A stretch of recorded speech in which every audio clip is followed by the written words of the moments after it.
The wind carried the dry scent of dust and sage across the single, rutted street, teasing the edges of Clara Belle Dawson's black skirts as she made her slow way toward town. Evening was leaning in, the sun dipping low enough to lay a long, thin shadow at her feet, stretching ahead of her like a road she had no choice but to follow. The boards beneath her boots creaked when she stepped onto the weathered porch of the general store, and through the open door, the warm glow of lamplight spilled out against the cool air. She had walked this way more times than she cared to count, though always alone. Since the fire had taken her husband and the child she'd never even held, her life had narrowed into a quiet routine, caring for the hens, tending her small garden, hauling water from the well. She came to town only when necessity demanded it, and even then she kept her eyes low. Not that the town didn't watch her. They always did. Inside, Martha Collins stood behind the counter, sorting bolts of cloth. Her voice, as always, was just a touch too loud, meant to carry. "Afternoon, Clara Belle," she said, with a smile too sweet to be true. "You hear about the trader come in? Got himself 3 orphans he's lookin' to unload." Clara paused, the tin of coffee in her hand suddenly heavy. "Unload?" Martha went on, leaning her elbows on the counter. "Brought 'em in this morning. Says he found 'em wanderin' half-starved out past the McKinley place. Selling 'em as a set, cheap if you can believe it. Not that anyone's lookin' to take on mouths that don't belong to 'em." She smirked, as if the notion itself were foolish. Clara set her coffee on the counter, coins clinking in front of it. She told herself she wasn't interested. She'd had her fill of loss. And yet she heard herself ask, "Where are they now?" "Down by the feedlot," Martha said, already turning to wrap the coffee. "Got sacks over their heads so they don't run." She said it the way one might talk about hogs at market. The words lodged in Clara's mind like a burr. Outside, the wind had picked up, carrying the low murmur of voices. She followed the sound, her boots scuffing the dirt. At the edge of the street, near a wagon with one wheel sunk deep into the ruts, a small crowd had gathered. The trader stood on the flatbed, calling out prices in a voice that carried over the restless shuffling of the onlookers. 3 small figures stood in a row beside him, each barefoot, burlap sacks tied loosely over their heads with fraying rope. Even from where she stood, Clara could see the trembling of their thin shoulders. "No papers, no kin," the trader barked. 3 for the price of 1. "You can put 'em to work soon as you get 'em home." A man in a worn hat spat in the dirt and turned away. Another woman with sharp eyes shook her head. The air felt heavy with the weight of indifference. Clara edged closer, her eyes fixed on the smallest of the 3, no higher than her hip, clutching something in tiny hands. Beside her stood a boy, thin as fence wire, and on his other side, a girl just entering her teens, her chin tilted up in defiance though the sack hid her face. Someone in the crowd muttered, "Not worth feedin'." Another said, "Ain't right sellin' children," but didn't step forward. Sheriff Jed Harlan leaned against a post, chewing a toothpick, his gaze sliding over the scene with no intention of interfering. Clara's pulse quickened, though she couldn't have said why. She told herself it wasn't her concern. She was no one's mother. She had no place taking on anyone's burdens. But she thought of her empty table, her silent house. She thought of the years since she'd heard laughter that wasn't coming from someone else's porch. The trader's voice cracked through her thoughts. "Last chance. I'm leavin' in 10 minutes." The smallest figure shifted, clutching tighter to the ragged scrap of fabric in her hand. The older girl's stance widened, protective, blocking her siblings from the trader's impatient shove. Clara's hand twitched at her side. She could feel the weight of every eye in town pressing in, waiting to see if she'd move. And before she had time to think better of it, she stepped forward. "I'll take him." The trader's head jerked toward her, sizing her up in a heartbeat. "You got the coin?" She reached into her satchel, pulled out the small leather purse she'd kept hidden for years. She handed over more than she could spare. The crowd murmured, curious, skeptical, judging. The trader jumped down, counting the coins, then sliced through the ropes with a dull knife. He yanked the sacks from their heads one by one. The oldest, a girl of about 12, squinted into the light, her face set in a glare that dared anyone to come close. Her hair was tangled and matted, her cheeks hollow but flushed with stubborn heat. The boy's eyes were the color of dark river water, guarded and sharp, flicking from Clara to the crowd. And then there was the smallest. Her hair was pale as dried wheat, her face thin but delicate, and in her hand she clutched a faded shawl, its fringe unraveling. She looked up at Clara with wide eyes, then stepped forward just enough to be heard. Clara Bell. The sound of her name from those tiny lips stopped Clara cold. She knew she had never seen this child before, yet the way her voice wrapped around the syllables felt strange and familiar all at once. Clara crouched slightly, searching the girl's eyes for some explanation, but found only a flicker of recognition there, soft, almost hopeful. The oldest girl stepped forward, as if to pull the little one back, but Clara held out her hand. After a pause, the smallest slipped her fingers into Clara's palm. Her skin was cool, her grip surprisingly firm. The trader turned away, already counting his earnings. The crowd began to disperse, their curiosity sated, their whispers trailing on the wind. Clara stood there a moment longer, the three of them close now, their shadows mingling with hers in the slanted light. She was aware of the watching eyes from porches and windows, the quiet disapproval stitched into the town's breath. Without another word, she led them away from the wagon, her steps steady, their smaller ones shuffling to match.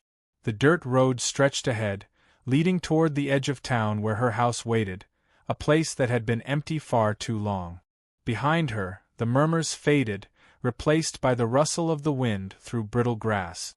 She didn't know what she'd find in the days ahead, whether these children would let her close, or if the strange moment when her name was spoken would ever make sense. But as the smallest one's fingers tightened around hers, Clara felt a quiet shift inside her, like a door opening in a long-locked room. She glanced once over her shoulder at the town receding into dusk, then turned her face forward and kept walking. The house seemed smaller now, though it had not changed in size. Clara could feel the children's presence in the air, a quiet weight that shifted from room to room. They moved cautiously, as if each step might test the floorboards. Ellie Mae, the oldest, watched her with narrowed eyes whenever they crossed paths, shoulders squared, a silent challenge in the set of her jaw.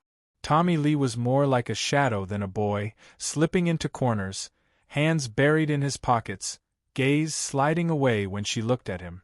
And Rose, the smallest, trailed her as though tethered by an invisible thread, the faded shawl clutched at her chest.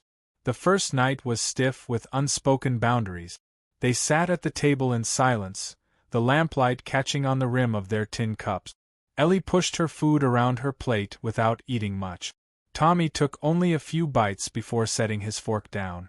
Rose ate slowly, her eyes fixed on Clara's hands, as though trying to memorize them. When the plates were cleared, the children retreated to the small room Clara had prepared, 3 narrow beds lined against the wall. She could hear their hushed voices through the thin door, the cadence of siblings speaking in a language made of shared survival. The days unfolded in a careful rhythm. Clara rose early, tended to the hens, and made breakfast before the children woke.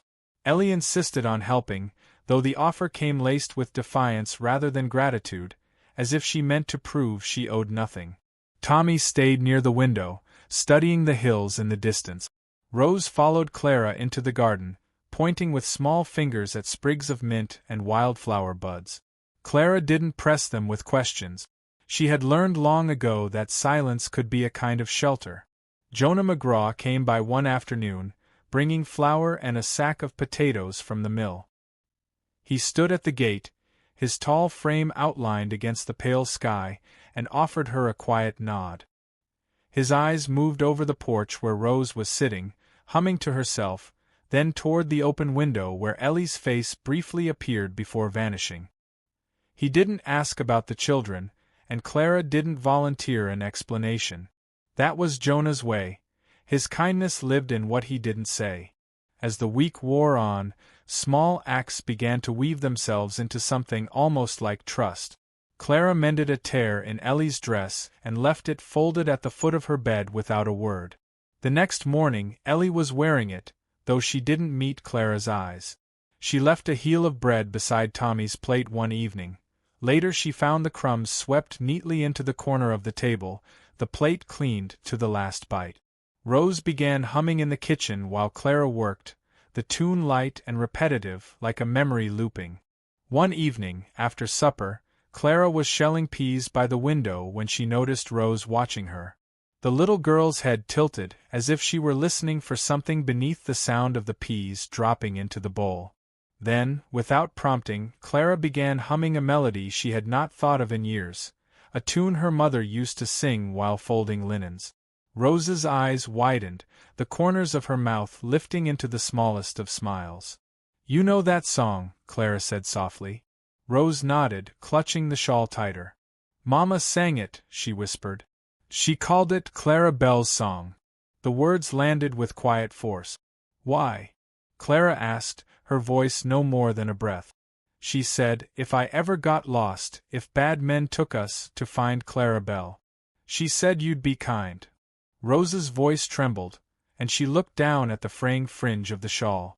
Clara sat very still, the hum of the night settling around them. She thought of the years before her marriage, the young woman who had worked in her family's kitchen, the soft-spoken mother with gentle hands. She had not known that woman's child was standing before her now. Something deep in her chest shifted, a piece of the puzzle sliding into place.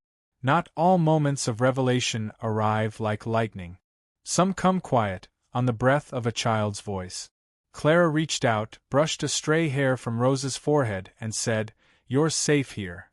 But safety was not something the town offered freely.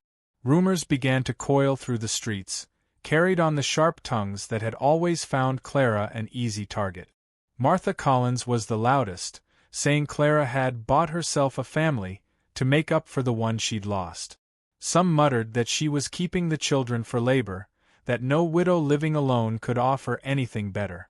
The words found their way to Clara's ears, not because she sought them but because gossip had a way of slipping under doors. It came to a head on a warm afternoon in front of the dry goods store. Clara had come to fetch lamp oil, the children lingering just outside. Martha stood with two other women, their eyes narrowing as Clara approached. "I suppose the little ones are yours now," Martha said, her voice sweet and sharp all at once. "Odd how some people think they can just buy love." Ellie stiffened, stepping closer to her siblings. Tommy's hands curled into fists at his sides. Rose pressed against Clara's skirt, her small body tense. Jonah McGraw happened to be passing, the sound of his boots deliberate as he came to stand beside Clara. He didn't say a word, but his presence drew a line none of the others dared cross. Clara kept her gaze level, her voice calm. "They're mine," she said. "Not by blood, but by choice. And that's the only kind of claiming worth a damn." The street quieted, the only sound the wind shifting through the open door of the store. Martha's smile faltered, and she turned away, her companions following. Clara gathered the children and started for home. The walk was slow, the heat of the day pressing down, but something in her steps felt steadier. Ellie's shoulder brushed hers, whether by accident or intention, she couldn't tell. Tommy kept pace instead of lagging behind. Rose's small hand found hers and stayed there. That night, the sky was a deep, unbroken blue, the stars beginning to prick through. Clara sat on the porch, the boards warm beneath her feet, watching the lamplight flicker in the window where the children were settling into bed. Their voices were low but lighter now, threaded with something close to ease. In the stillness, Clara felt the old ache in her chest give way to something unfamiliar, a quiet fullness that asked for nothing more than to be kept alive. She knew there would be hard days ahead, words she could not stop from being spoken, wounds she could not mend in an afternoon. But she also knew that family was not always a thing you were born to. Sometimes it was a choice made in the face of loneliness, an answer to a voice that spoke your name. The night deepened, crickets taking up their song in the grass. Clara leaned back in her chair, letting the darkness wrap around her, and thought of the road that had brought her here. In the West, people measured worth in cattle, land, and bloodlines. But she had learned her worth in quieter ways, in the bread shared, the hand taken without asking, the child's voice that remembered her name. Inside, the children's murmurs faded into sleep. Clara stayed on the porch, the stars wheeling slowly overhead, certain now of one thing. Sometimes the family you choose saves you as much as you save them.